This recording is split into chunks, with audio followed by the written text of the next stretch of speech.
guys! Alright! So, magandang gabi po sa inyong lahat. So, ngayon po, si Kindness. Ayan, so, natataka kayo guys. Ano ba yung nandito sa harapan ko? Diba? Parang bouquet. Ayan. So, ito po is, ito lang po siya.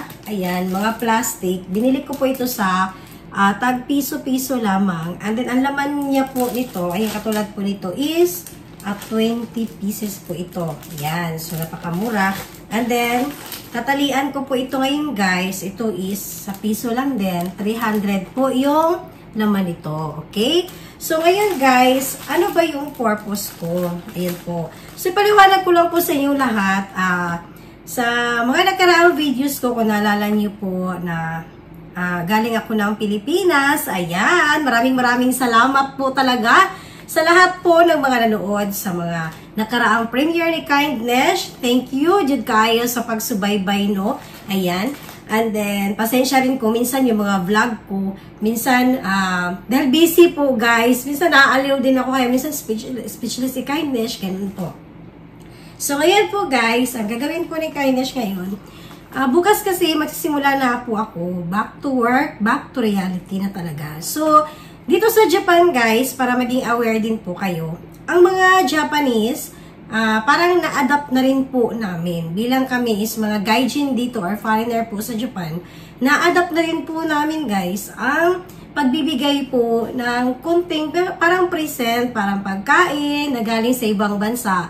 Ganun po ang mga Japanese. So, sa kanila guys, yung para mga candies, isang tsokolate, ganun lang po talaga. So, ngayon lang to binigay ni Kindness, parang tagdadalawa ang binigay ko dahil medyo marami rin kasi ako binili ng mga pagkain galing ng Pilipinas. Ayan, so tips ko lang din po guys, kapag nagbigay po tayo sa mga Japanese, kailangan po is naka-sealed and then may expiration date yung pagkain na ibibigay natin. Ayan, so ako hindi ko alam kung kakainin nila o hindi, pero masaya po ang mga Japanese nun. Kapag galing tayo sa ibang bansa or sa katulad po kay Kindness galing ng Pilipinas na may binigay tayo sa kanila. So, hindi na tayo mag-alala kung kakainin nila o hindi kasi may maselan talaga na tiyan ang mga Hapon. Ayan. So, kapag nagbigay ka po, sobrang tuwa na po yan sa kanila na kumbaga naalala mo sila. Alright? So, ayan guys, makita ko lang po sa inyo ngayon. Iba-iba kasi ang laman nito. So, since kasi may kasama akong Braziliana, Pilipina, ayan. So, and then, Vietnamese, ayan po. And then, may kasama rin akong, yung mga Japanese, mas marami ang Japanese. Kaya, eto, iba-iba yung ano ko guys, pakita ko lang po sa inyo. So, ito guys, katulad po nito, mas marami ang laman para sa mga kasama kong Pilipino. Ayan. So, pakita ko lang po yung laman niya. Isang calchis, ayan. Masaya na po yan, guys. And then, isang koji bar, di ba? Tapos, isang nagaraya. And then, tapos, dalawang Goldilocks, ayan. So, depende po sa pagbibigyan ko. Kasi nga, ang mga Hapon maselan. And then, iba-ibang candies. Ayan po. Sa mga Pilipino po, nakasama ko. So, iba-iba lang po, guys. Kumbaga, sino lang yung pagbibigyan ko para nakaselect lang po. Ngayon naman, pagdating naman sa mga Hapon, ang pamimigay ni Kindness sa mga Hapon is ganito po siya. Isang fudgy bar and then calchis lang po. And then, pakita ko lang din po sa inyo ang katibayan na may expiration date. So, nag-iingat po ako nung bumili ako sa Pilipinas, tinignan ko talaga yung expiration date. Ayan, pati yung sa fudgy bar, may expiration date po ito. Okay, so, yun po guys, yun ang pinakaano sa kanila, pinakamahalaga sa kanila na may expiration date. So, kasi yun ang ano talaga ng mga Japanese. Alright? So, ngayon guys, itatali ko lang po ito, no? Ang dami pa nito, kasi hindi lang po kasi sa akin ito guys, pati rin yung kasama sa trabaho ng asawa ko, bibigyan niya. So, yung sa asawa ko naman, ang sa kanya is isang calchis, isang fudgy bar, tapos isang Goldilocks, and then may utap.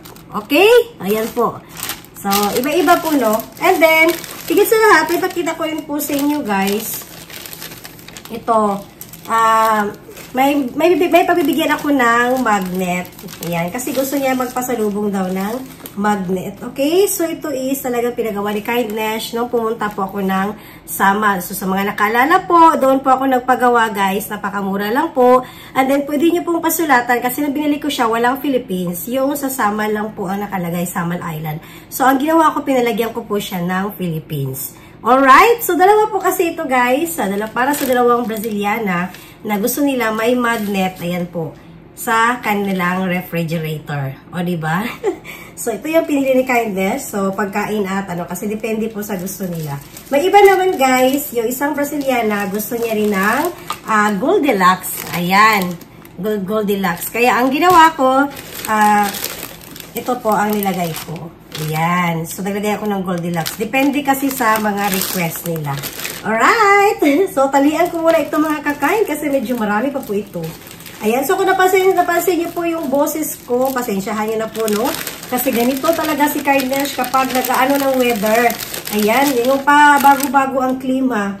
Lalo naman pag winter, magganito na rin yung boses ko. So, parang, lalo na pare kasi ang inom ko ng malamig na tubig, o diba? Tapos sa Pilipinas, ice cream, kasi nga parang sinulit natin yung mga pagkain doon, na craving ba? Ayan, mga buko juice, na talagang ang lamig-lamig pa, o diba? So, medyo may katigasan ng ulo, pero, paminsan-minsan lang naman po. Alright, so balutin ko po muna ito mga kakain.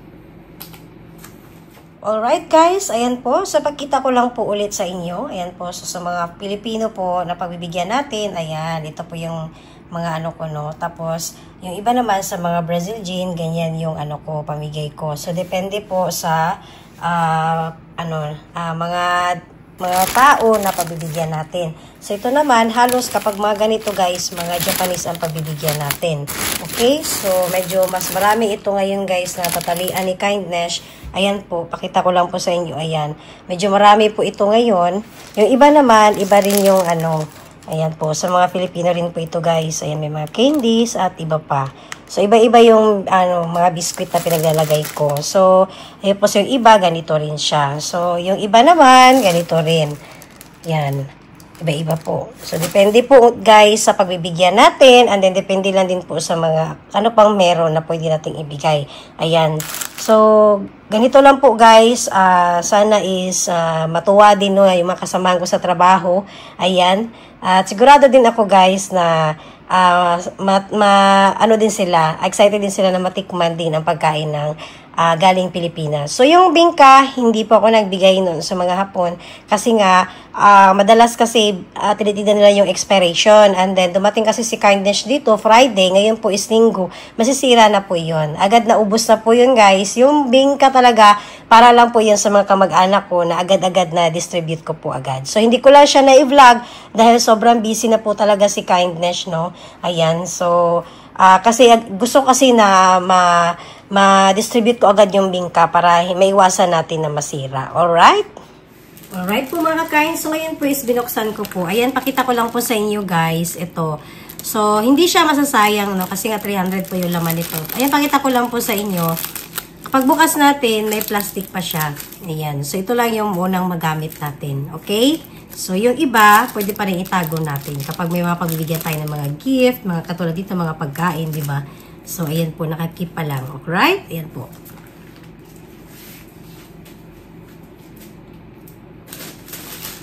So, ngayon guys, itali ko lang siya. Simple itali lang naman po. Ayan, parang ano lang. Parang nagbalot lang ako ng tinapay. Ayan, para hindi lang siya close lang siya. Okay? So, ayan po mga katay. Para hindi lang siya magbukas yung ganyan lang siya. Alright? Okay? So, simple lang guys. Para pagbigay natin bukas, ganyan lang. Napakadali. Okay?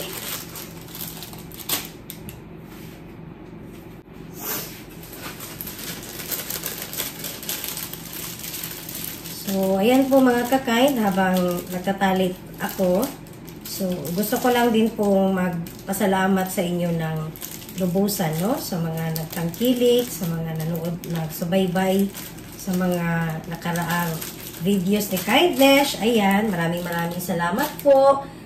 So, para rin pala sa mga kamag-anak ko, ayan, humihingi ako ng pasensya, yung iba hindi ko napuntahan, yung iba hindi ko man lang natawagan. Dahil ayoko po kasi guys na mabitin po tayo. Ayoko kasing harap ako sa inyo na palagi akong nagmamadali. Ayan. So, yung uwi ko po ngayon kasi almost 6 years po ako hindi nakauwi. So, yung mga ilang days lang kasi ako, 2 weeks kasama pa yung biyahe ko. So, ilang days na lang. So, nagiging parang 11 days lang ako sa Pilipinas talaga, no? Ayan. Yung 11 days ko na po na iyon, kumbaga, naka-schedule na yung mga lakad ko. Kaya nga nagdadasal ako noon na sabi ko, sana magiging genki or maging okay yung katawan ko para magawa ko po lahat yung mga naka-schedule po sa mga lakad ni Kindness. Ayan. So, thankful naman ako guys dahil nakayanan ko naman siya kahit alam mo yung galing ka pa sa biyahe, parang may jet lag ka pa.